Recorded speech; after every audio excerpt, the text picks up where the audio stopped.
Jill Shimon, and I am one of two community engagement coordinators for Indiana 211.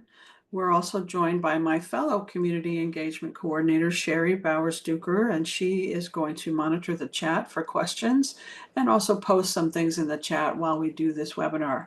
We're also joined by Kevin Evans, the Deputy Director for Indiana 211, and I'm happy to have with us Sam Lashley with the National Weather Service of the Indianapolis office. Before I introduce Sam, though, I do want to ask you to please take a moment, if you could, and copy this link for the survey. This survey is for your feedback. We're looking for your feedback, but it's also important that you fill this out if you are looking to receive community or CEUs or credits for attending today's presentation. Sherry has put the link to the survey in the chat as well. So without further ado, our guest speaker today is Sam Lashley, National Weather Service for the Indianapolis office. Sam is the warning coordination meteorologist for the National Weather Service here in Indianapolis, and also serves as the National Weather Service state liaison for Indiana. Sam is a 32-year employee with the NWS and has worked in the Milwaukee, Wisconsin, Northern Indiana, and Indianapolis offices during his career. As the Indianapolis I keep saying that, warning coordination meteorologist, Sam is responsible for public outreach, education, and safety preparedness. And he was kind enough last month to give the Indiana 211 folks a tour of the facility here in Indianapolis. So with that, Sam, I will turn this over to you and thank you again for being here. Great. Thank you very much. Really appreciate the opportunity to speak, and the timing is perfect because we are looking at yet another potential severe weather event later today, mostly this evening. I'll give you a quick briefing here towards the end of the presentation, but definitely something everyone should pay attention to as we go through the day. So we can go ahead and go to the next couple slides here and get started. All right. Yeah, there we go. So as part of the Weather Service, service is literally our last name, and we take that very seriously. We have dedicated professionals. We work around the clock 24/7, 365 days a year. I like to say we're the only federal agency where you could actually get weather information or talk to a forecaster or send an email and get a response any time of day, night. Doesn't matter if it's a holiday or not. We're always here monitoring that for public safety. We have a lot of responsibilities. As you can see there, our main mission is protection of life and property and enhancement of the national economy. We're one of the more efficient agencies in the federal government. For every $1 that's invested in the National Weather Service, there's a $75 return on that investment in the protecting life, property, and having a benefit to the economy. So we are very well respected and very, very important to the country. So we accomplish that through all these services you see there. But specifically, our mission over the last several years has been support for equitable weather messaging. It doesn't matter where you live, your socioeconomic background, your race, your ethnicity. Can't say that word. We're here to provide weather information for everyone. So that's been a goal that we've made a lot of strides in, working with different partner agencies such as 211. We also work very closely with Red Cross, Indiana Department of Homeland Security, and everything we do is just for that mission. Next slide, please. So you may be familiar with the map on the left, some of you, that there's districts of Indiana based on Department of Homeland Security, how they break them up. So we have similar regions across the state. And on the right is all the National Weather Service offices that serve Indiana. So we have 6 total offices that have responsibility across the state. So depending on where you live, this is the office you should go to for your local weather information and warnings. And you can see it doesn't quite match up with the different districts. So for example, my position here in Indianapolis, I work very closely with everyone in districts 4, 5, 6, 7, 8, 9, and 10. So parts of those districts. So I'm pretty busy, but my counterparts at Northern Indiana, they primarily are focused on 1, 2, 3, and 6. So that's how we get our information out. We work closely with state agencies. But for most of you, the important part is to know what county you live in and what weather service office serves that area. And then you can go to weather.gov, and that will take you to a map of the country, and you simply click in on your part of the state. And that's an easy way to get to your local weather service office. Next slide, please.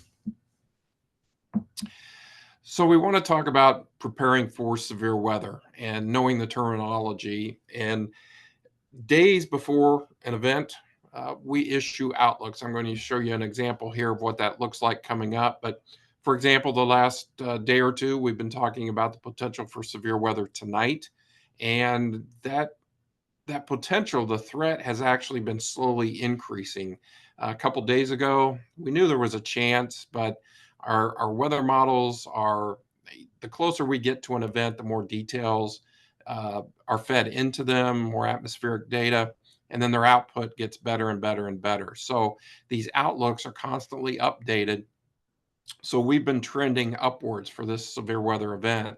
And now we're looking at a potential widespread damaging wind event and also an isolated tornado threat, especially across the western half of the state. So something definitely to pay attention to. More than likely, as we get closer to the event this evening, the Storm Prediction Center in Norman, Oklahoma, they will call us as well as several other National Weather Service forecast offices and have a discussion about a potential watch before those storms actually get here or start to develop.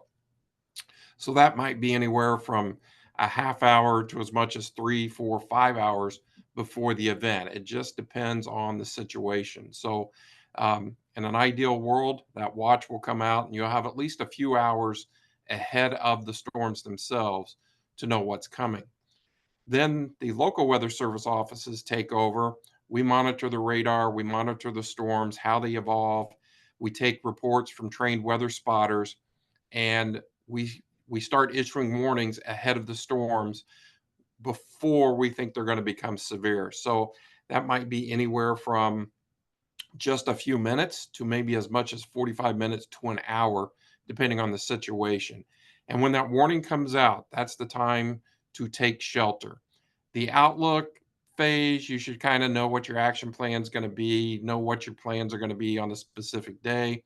When the watch comes out, now, you're really looking at that plan in detail, knowing where your family's going to be, where you're going to be, are there safety areas to go to?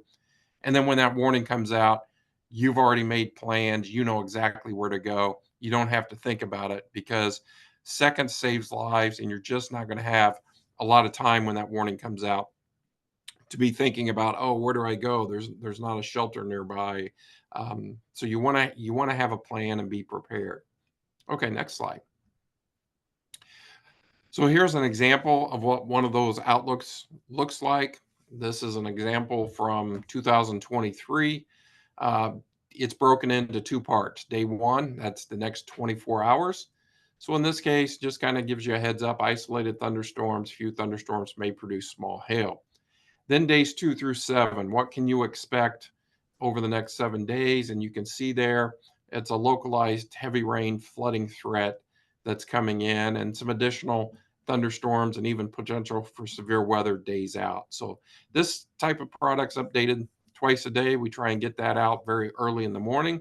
So we have a lot of people that when they wake up in the morning, this is the first thing they look at to be prepared for what might be coming. And as I said before, this could be changing very rapidly, And so you want to check it every day and see how the forecast is evolving. Next slide, please. When it comes to those watches that I mentioned from the Storm Prediction Center, their outlooks ahead of the watches are broken down into 5 categories, as you can see here, for severity. Today, most of the state is in a category 2 out of 5, which is a slight risk. That's probably the most common severe weather outlook. But portions of Illinois and far west central to northwest Indiana are in the level 3, which is an enhanced. And if you can read the slide there, a slight risk means we have an increased confidence that some storms will contain damaging winds, severe hail, and there is a tornado potential. But when we jump to that category 3, now we have high confidence that severe storms will occur with damaging winds, hail, and tornadoes. And a few of those tornadoes could be significant. They could be what we consider on the enhanced Fujita scale. 0 is the weakest, 5 is the strongest. They could be flirting with a 2 or 3 or higher. So very significant storms to deal with. For this last severe weather event, Friday night, Saturday morning, a lot of the state was in that enhanced category 3 risk. And we ended up, I think our tornado count is up to 10 or 12 now for the entire state from that one event. So the higher you go, the more significant the risk. We don't see the category 4 or 5 very often. Friday night, the level 4 moderate was in place across Illinois. So it was right up on our doorstep. For Indiana, we maybe will see a moderate risk once or twice per year.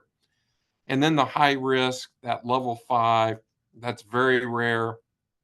Maybe once every 3 to 5 years will we see that high risk. So when we get into the 3, 4, and 5, it's not a matter of if it's going to occur, it's going to be when, where, and how bad. So we really need to pay attention on days like today when we get into those higher risk categories. Okay, next slide. So here's just our criteria for what it takes to issue a warning. A lot of people don't realize we're looking for winds of 58 miles per hour or greater, hail 1 inch in diameter or larger. Then tornado warning, we want to have 3 of those 4 categories in place. A lot of storms rotate, but they're not going to produce rotation. So we want to look for strong rotation. Our spotter reports coming in, what they're seeing. Is the atmosphere favorable for tornadoes? So we know this evening our atmosphere is going to be favorable. So we've already got one of these 3 rules in place. Now we're going to be watching that radar to indicate strong rotation, or our spotters starting to see that rotation. And when we can get 2 out of those 3, we're likely going to pull the trigger on a tornado warning. And then flash flood warning, it doesn't take much flowing water to float most vehicles. So we will issue flash flood warnings when we think people's lives are in jeopardy. Next slide, please. When we do issue warnings, they come in pre-formatted formats. Some of you may see the actual warning if you look online. Many of you may not see this, but what I want to point out and make everybody aware of is we can now categorize the strength of a severe storm. We have what's called these tags, and the body of the warning itself will tell you National Weather Service has issued and in this case, a tornado warning. It will have the valid time, and it will have critical timing information. We'll have preparedness actions, what to do. But what these tags will do, if you can go ahead and go to the next slide, these tags are included at the bottom. So it's sort of a code. So a lot of software will decode this, but it also changes how substantial and critical the text above, how significant is this event going to be. So in this case, for a tornado warning, the tag said tornado observed. We've had a confirmed report here. It tells you if there is hail, what hail size it's going to be. And then you can see that latitude, longitude, and time. That is all for computer programs to decode that. And that's a lot of times what you will see on your television screen or the scroll across the bottom of your screen. It will get that information from this line. Next slide, please. This is a case of a severe thunderstorm warning where there maybe was some weak rotation or the atmosphere is not really conducive for a tornado, but maybe spotters have seen some rotation. So in this case, we're not confident enough to issue a tornado warning, but we know there's going to be 60 miles per hour winds and large hail. And with that weak rotation, maybe a very weak and brief tornado could occur. So this severe thunderstorm warning might say a tornado is possible. And that's just to give you that extra heads up. But the most likely damage in this case is going to be from the straight line wind threat and the large hail. Next slide, please. So for these tags for tornado warnings, we have 3 levels. We have the base tornado warning. That's what you're going to see most of the time. 80 to 85% of our tornadoes in Indiana are considered EF zeros and ones, which are considered weak. So if you do everything right, you get to your shelters, get to a basement, get to a closet, your odds of survival are actually incredibly high, like 98 to 99% for most tornadoes. All of these warnings you see here will activate your phones. That's called the WEA, or Wireless Emergency Alert. So where you see that, anytime we issue a tornado warning, if you are within that warning, your phones, if you haven't disabled them, your phones will go off, and that will be in both English and Spanish if your program's set for one of those languages. The considerable tag there, that's used rarely. That's when we have a credible report that a tornado is on the ground and it's capable of producing a stronger tornado. So again, most of those weak tornadoes, we're not going to go considerable, but if we've got spotter reports and we expect this tornado to be on the ground for a long duration, then we will upgrade to that considerable tag. And then finally, catastrophic, that is what we call a tornado emergency. This is incredibly rare. We've only issued 2 of these going back to the early 2000s when these first started. So only 2 for central Indiana, I should say. I think maybe anywhere from 6 to 10 for the entire state during that period. So this is when we know we have a confirmed very large tornado. It's going to be on the ground for a long time. It's going to do significant damage. It's maybe going to go through a town or a city, possibly. We will go with this tornado emergency. And that's when you definitely need to get to your safe shelter. And it's these tornadoes that fall into the higher considerable and especially catastrophic tag that does have the potential to cause a lot of injuries and even fatalities.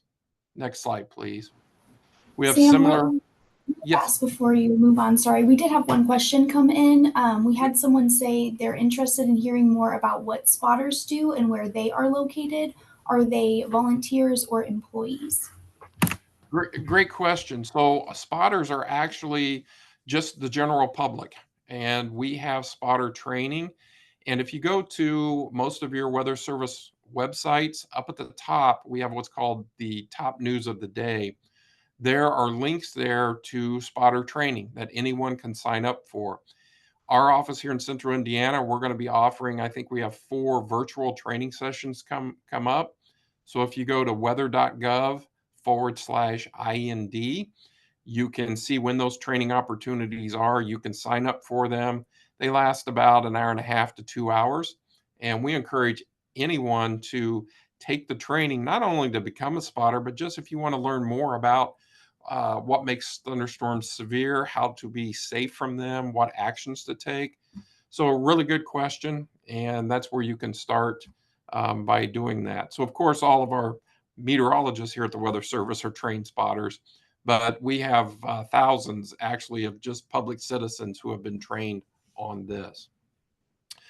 So when it comes to severe thunderstorm warnings, we have 3 levels, as you can see here, and then the criteria that creates them. So again, most severe thunderstorms will be that base level, 58 miles per hour and 1-inch hail. Base and considerable will not activate your phone. So this is the key difference in the tornado and severe thunderstorms. We have to get up to that destructive, very high-end severe thunderstorm warning. We're expecting 80 plus mile per hour straight line winds, baseball size hail. that will activate your phones for a severe thunderstorm warning. So a lot of people were wondering why they had 70-mile-per-hour winds just the other night with those storms and their phones didn't go off. Well, if they weren't inside the tornado warning but still got the severe thunderstorm warning with considerable, that would not activate their phone. So just keep that in mind. And we'll talk about other ways to get warnings here in just a few minutes. Next slide, please. And then similar for flash flood warnings, if you live in flood prone areas, this is what we will issue for. Again, most of these warnings are just that base. It will not activate your phone. But because flooding, flash flooding is such a high threat to life and property, if we do reach that considerable and catastrophic, very similar to the tornado definitions, then that will activate your phones. Next slide, please. So keep in mind this planning timeline based on everything we've talked about a few days out. You want to be keeping an eye on how things are going to evolve. Make sure if you've got to take cover, you've got some extra supplies. A lot of times power is going to go out and maybe be out for anywhere from a few hours to maybe a couple days. So do you have enough supplies and a kit to handle those outages? Then the day before, look at your schedule, make plans, make sure your phones are ready. And then the day of, like today, be vigilant. All right. After school, it's spring. A lot of probably schools are starting to have sports activities.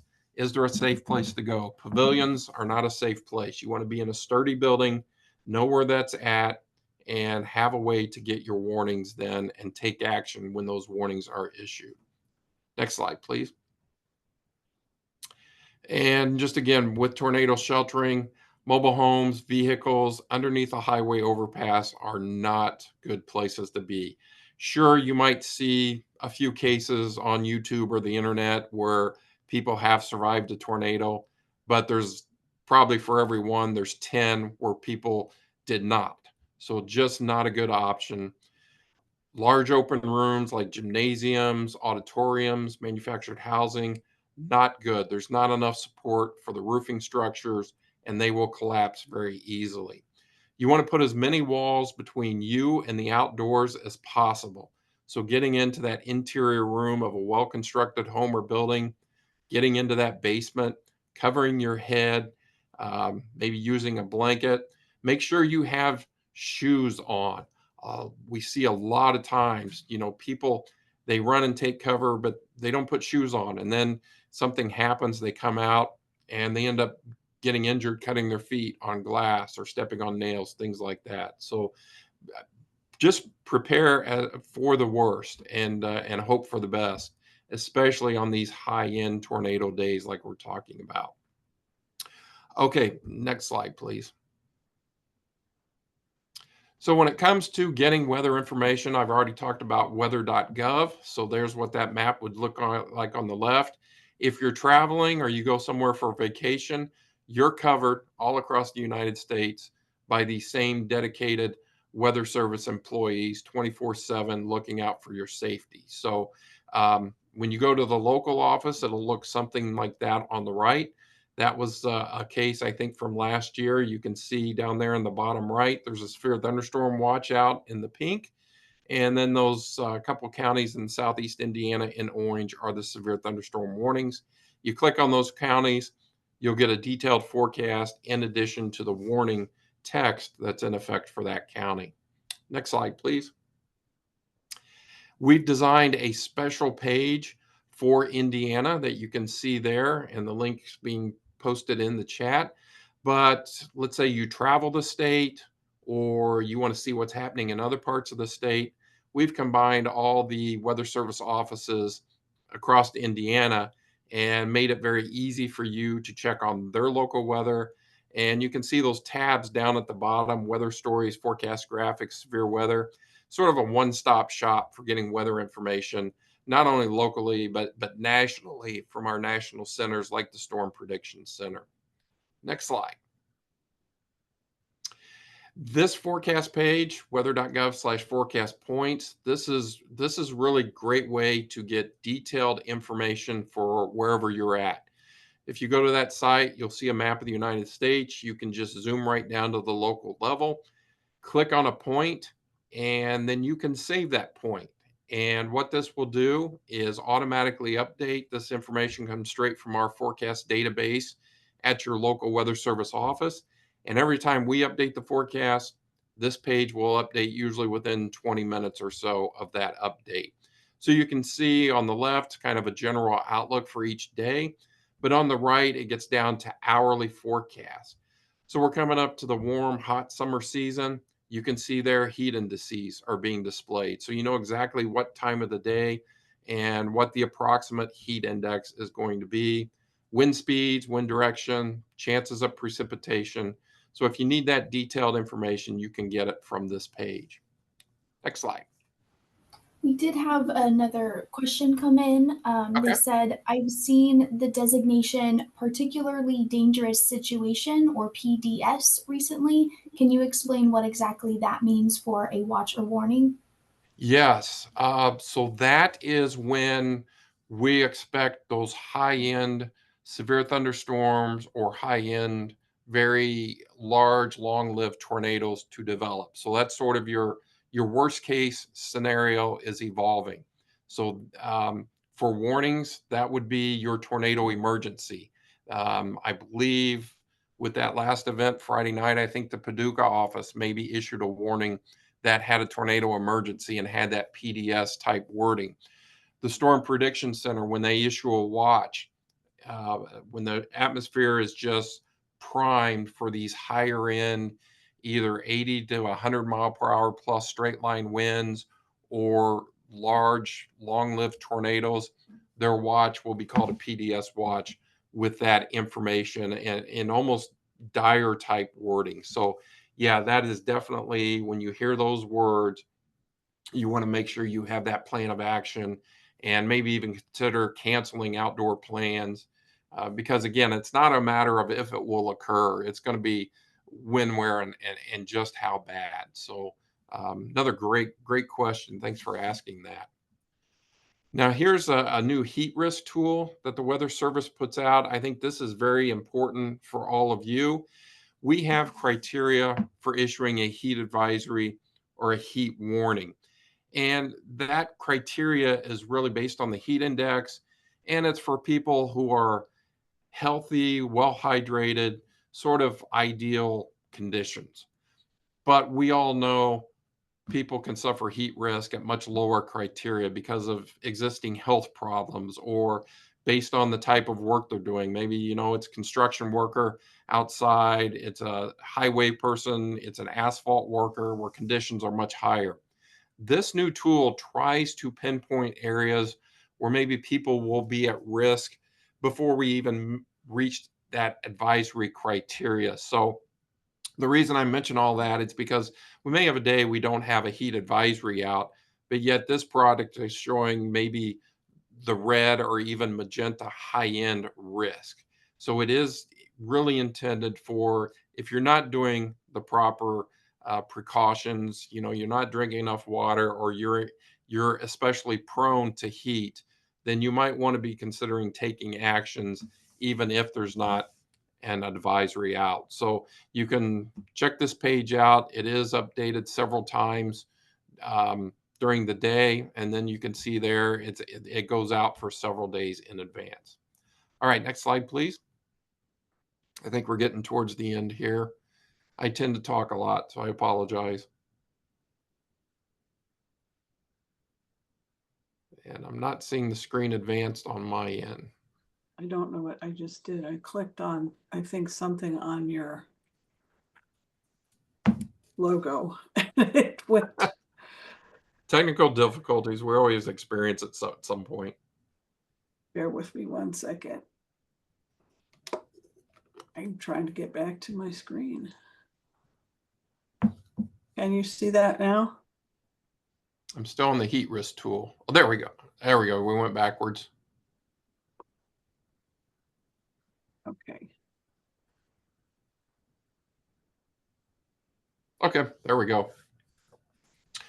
All right, so when we're in a situation like today with potential for severe weather, we do create what we call these DSS packets. That stands for Decision Support Services. So if you need to make weather decisions, you need as much information as you can. We send these packets out to all of our emergency management and homeland security people. But when we issue these, we also put a link on our homepage that we just talked about up on the very top right-hand side. So keep checking the website. You can, I don't have it up in front of me, but I'm sure the one we issued today is posted up there. And that we try and convey as much information to you as possible in these updated situational packets. Next slide, please.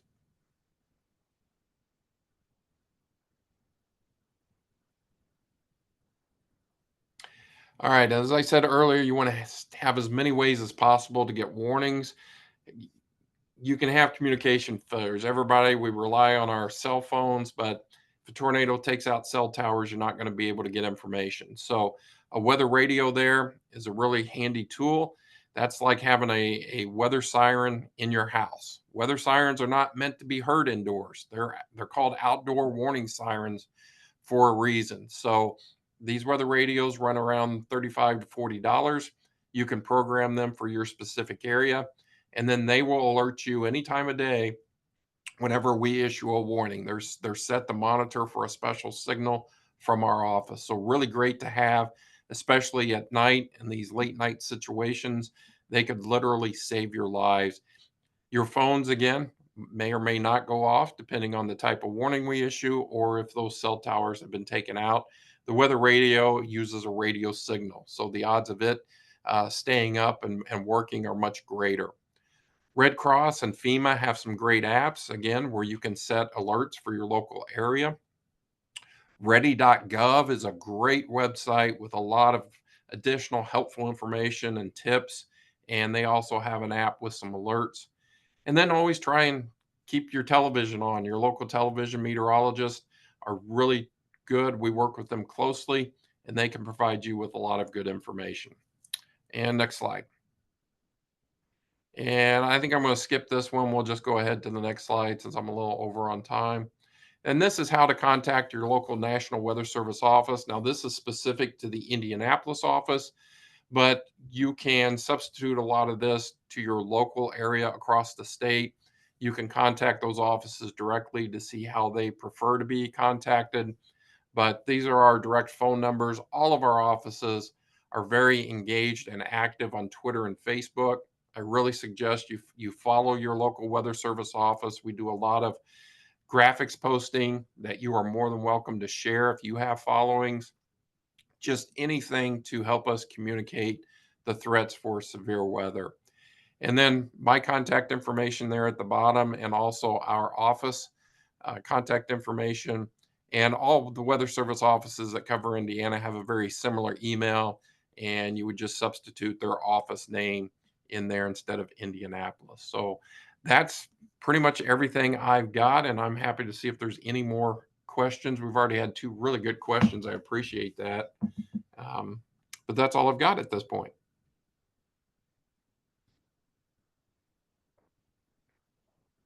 Thank you so much, Sam. So Sherry, would you like to see if there are any questions for Sam before we move on?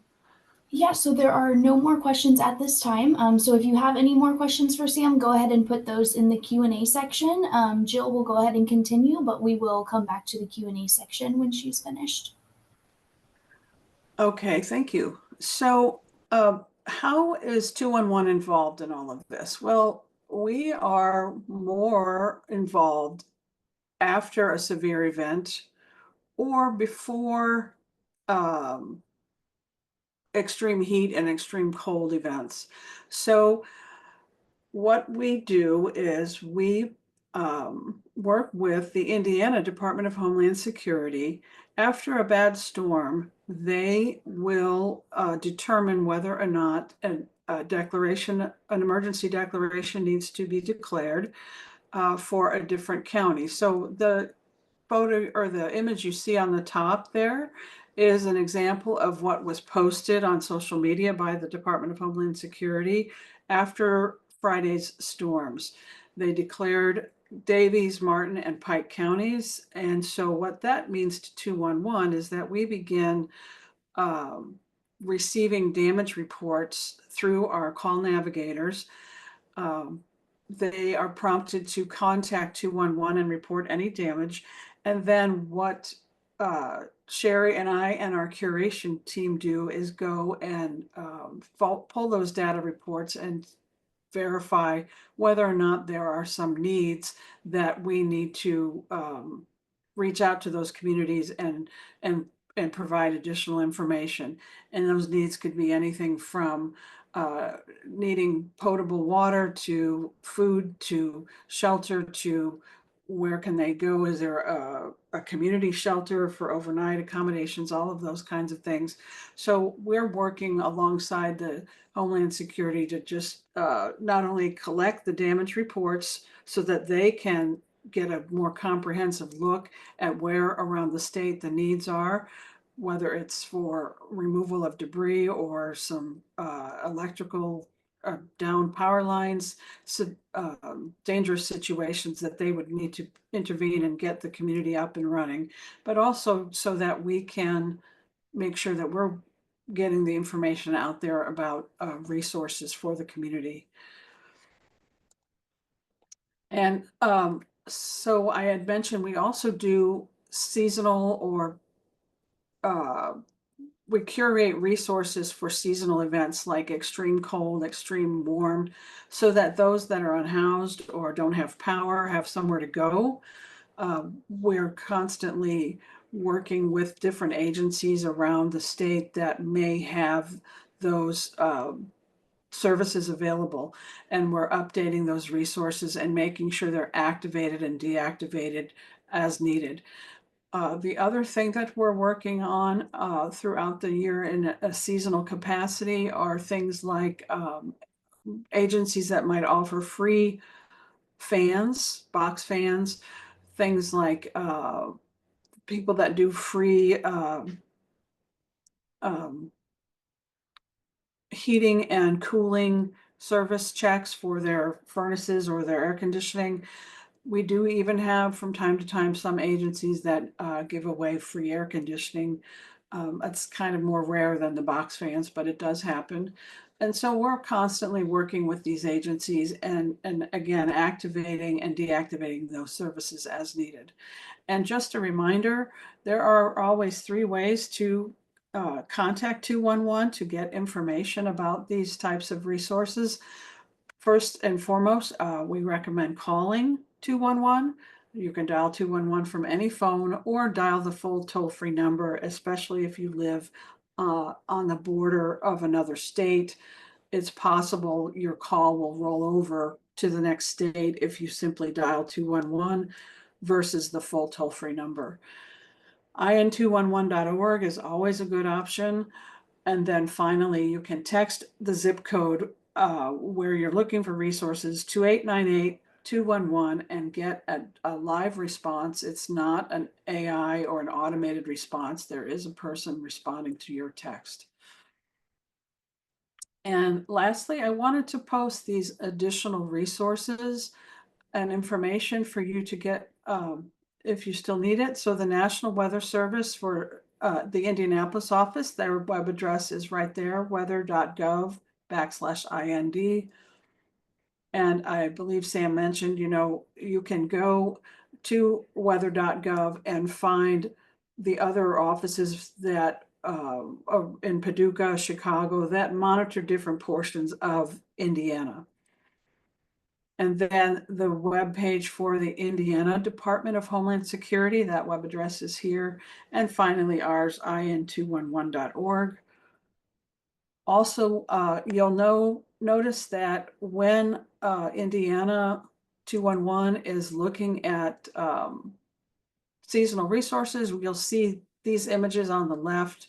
They are usually on our Facebook page or our X page or our Instagram pages when these kinds of resources are available and active.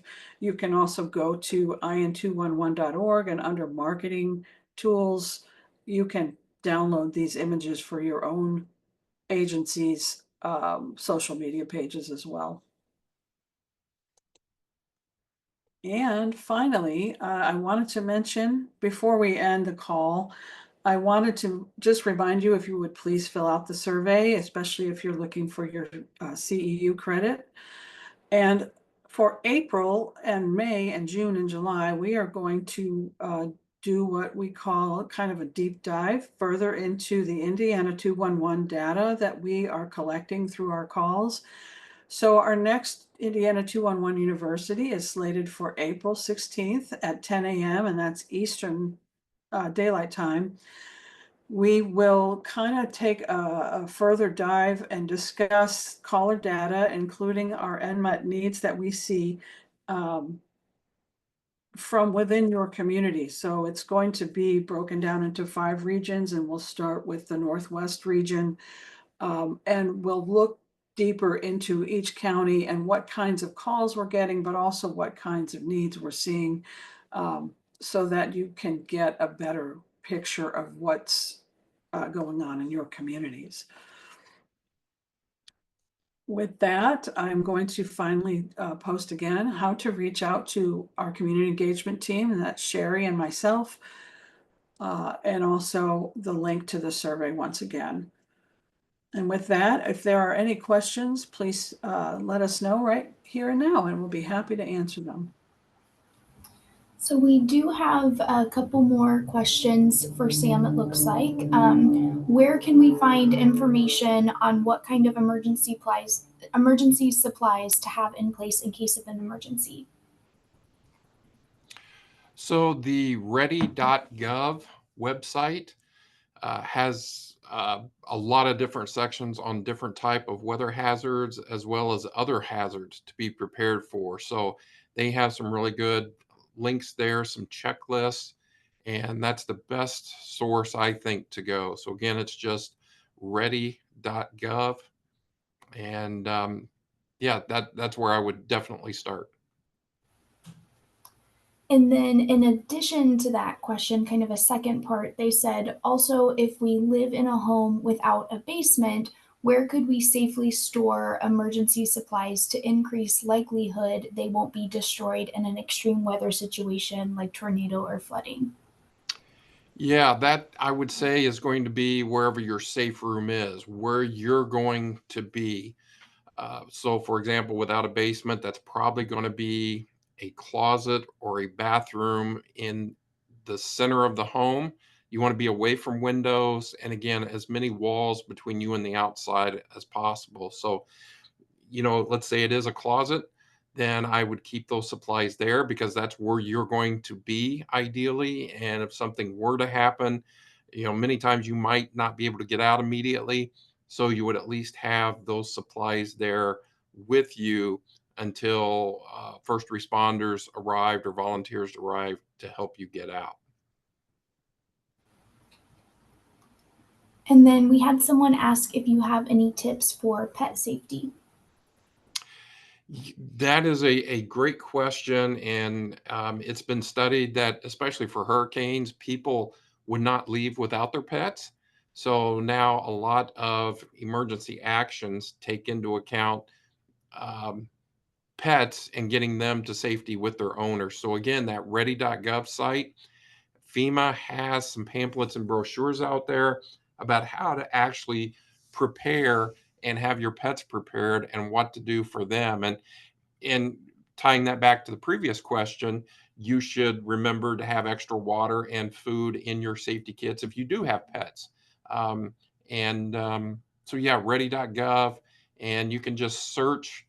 If you can't find it, just a quick Google search for FEMA pet safety should bring up a lot of resources on that particular topic. And I do real quick want to mention, since Joe mentioned the warming and cooling centers, we have a little experimental product on our webpage.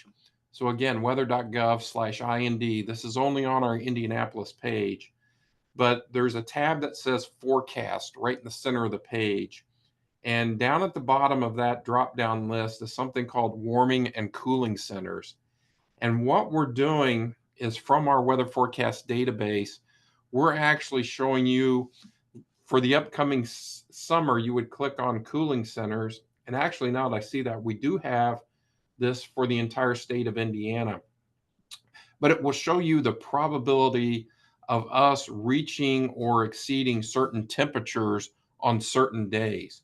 So if you're considering, you know, going to a shelter, or maybe you're in charge of opening a shelter, you can check this page out. And for example, right now, you know, it shows the probability of the heat index being greater than 95 degrees. And that will really, you know, help you plan. And I see there, somebody's trying to bring it up on the screen. Hopefully it'll show up. But if not, just on that page, again, right in the center, click on forecast, drop down menu, and warming and cooling centers. And that will help you with planning or making a decision. Maybe, you know, we're going to have to possibly go to a cooling shelter or center, and just help with planning purposes. So I wanted to throw that in here at the end as well.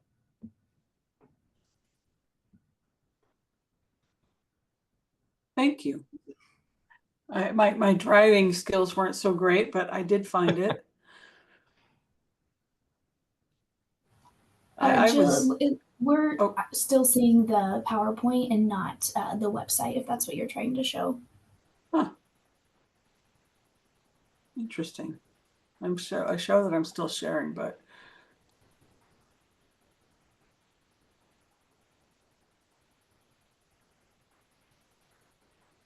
Yeah, it could just be that you had a certain window shared or a different screen.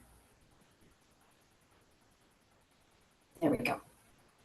Oh yeah, there you go. So yeah, you can see there, if you just were to click on cooling center for Central Indiana or for Indiana itself, it would bring up a map.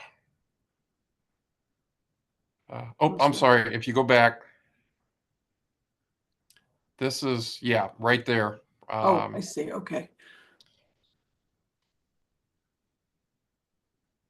Yeah, and then you know, so here, you know, there are some entities that monitor wet bulb globe temperature, so that's on there. So right now we're not considering anything heat related, but you know, just a great resource for planning. It's brand new, but we're, and the Weather Service, we're going to a lot more of these, you know, probability. So as a decision maker, you know, what's your threshold? Maybe it's 70%, maybe it's 90%. You can make that decision based on, you know, what we think the probabilities are of reaching or exceeding. And again, it's there for both winter and summertime. Yeah, many of the people that Indiana 211 and all of their agencies across the state that are in our resource database, they serve the unhoused.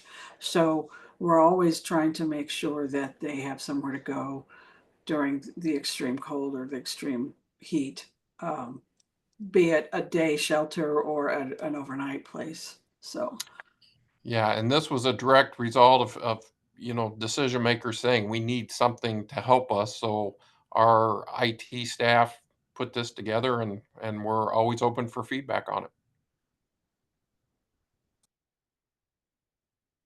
okay.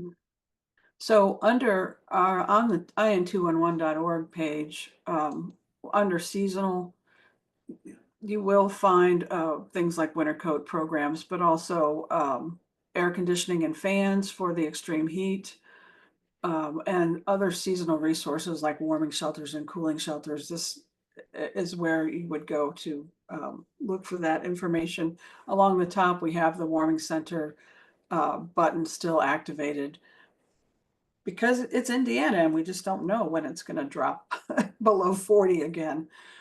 So, And tomorrow's going to be quite chilly behind this cold front. We're even looking at some potential snow showers. ooh, he said the S word. Yeah, believe me, I don't like it either.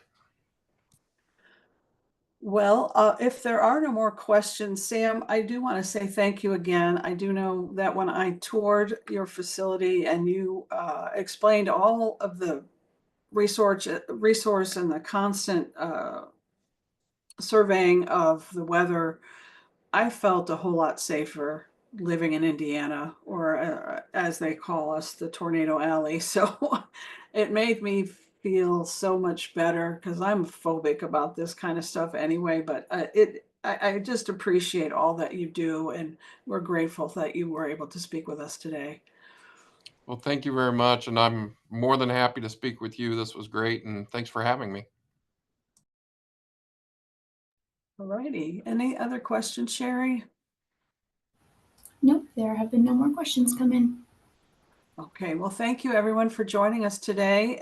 You'll be able to find this recording out on our YouTube channel probably in the next day or so. And if there are any questions, please reach out to us at in211info@fssa.in.gov. Thank you again.